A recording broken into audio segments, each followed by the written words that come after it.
Hello नमस्ते एखियारन बन्दीपुर। एखियारन बन्दीपुरको तर्फबाट एउटा मिठो नमस्कार विशेष गरी तपाईँको लागि।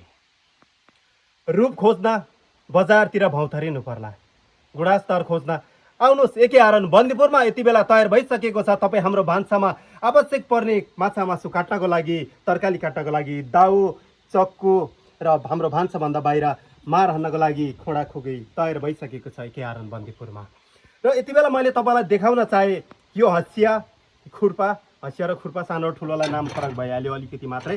र यसै गरी खोडा, राँगो, खसी, बोका मार्नको लागि खोडा। यो तीन थान सामान चाहिँ मैले के को लागि देखाएँ त भन्दाखेरिमा यो सामान यहाँ त बन्यो तर जाँदैछ कहाँ भनेर। यो जाँदैछ दोलाखा, दोलाखा तामाकोसी जाँदैछ। राजकुमार केसीजीले हामीलाई यति धेरै माया गरेर सामान अर्डर गर्नुभएको छ एखियारन बन्दीपुरलाई सम्झेर उहाँलाई धेरै धेरै धन्यवाद। र उहाँको सामान तयार छ, अब आउँदैछ है। यसै गरी यहाँ देख्न सक्नुहुन्छ खुकुरी, मारान्ने खुकुरी र यसै गरी राँगाको घाँटी सड्काउने ठुलो खोडा। यो दुई थान सामान जाँदैछ बुटवल। हामीलाई बुटवलदेखि श्रीकृष्ण राईमाझीज्यूले धेरै माया गरेर एखियारन बन्दीपुरलाई सम्झेर सामान अर्डर गर्नुभएको छ। उहाँको सामान पनि एकदम तयार छ। यो सामान अब जाँदैछ भनेपछि यतापट्टि देख्न सक्नुहुन्छ एकदम ठिक्क खालको खोडा, नहेरे नि हेरिरम जस्तो खोडा छ भने यसको साथमा छ दुई थान दाउ र एक थान चिटिक्क लारा चक्का आन्द्रा भुडी फोर्ने खालको, साप्रा छुट्याउने खालको चक्कु। यो पाँच थान सामान जाँदैछ टिकापुर कैलाली। हामीलाई टिकापुर कैलालीदेखि यति धेरै माया गरेर नरेन्द्र राणाज्यूले चाहिँ सम्पर्क गरेर सामान अर्डर गर्नुभयो र उहाँको सामान पनि तयार छ। अब छिट्टै आउँदैछ, थोरै प्रतीक्षा गर्नु होला भने। यो एउटा दाब देख्न सक्नुहुन्छ, त्यहाँ लाएर मासु काट्ने, हड्डी मासु जे काटे पनि हुने खालको दाउ। यो जाँदैछ पर्वत फलेबाज, उहाँको नाम चाहिँ ठ्याक्कै याद भएन मलाई। र यसै गरी यहाँ देख्न सक्नुहुन्छ यो एउटा ठुलो दाउ, अर्को त्योभन्दा हल्का सानो दाउ, त्योभन्दा फेरि सानो दाउ, जेठो, माइलो, साइलो, कान्छो चाहिँ अलगै हो होइन। यो जाँदैछ शुक्ला गण्डकी सेती दोभान। हामीलाई राजु गदलज्यूले चाहिँ एखियारन बन्दीपुरलाई यति धेरै माया गरेर सामान अर्डर गर्नुभएको छ।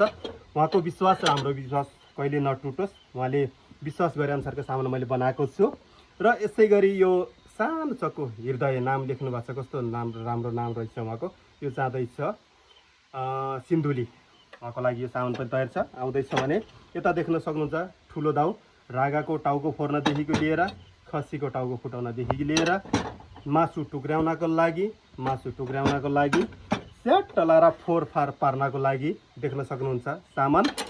यो एक थान, दुई थान, तीन, चार, पाँच, छ थान सामान जाँदैछ हाम्रो लमजुङ बेसी सहर। हामीलाई लमजुङ बेसी सहरदेखि चाहिँ पुष्पतम नेउपानेजीले यति धेरै माया गरेर एखियारन बन्दीपुरमा सामान अर्डर गर्नुभएको छ। उहाँको सामान पनि तयार छ, आउँदैछ।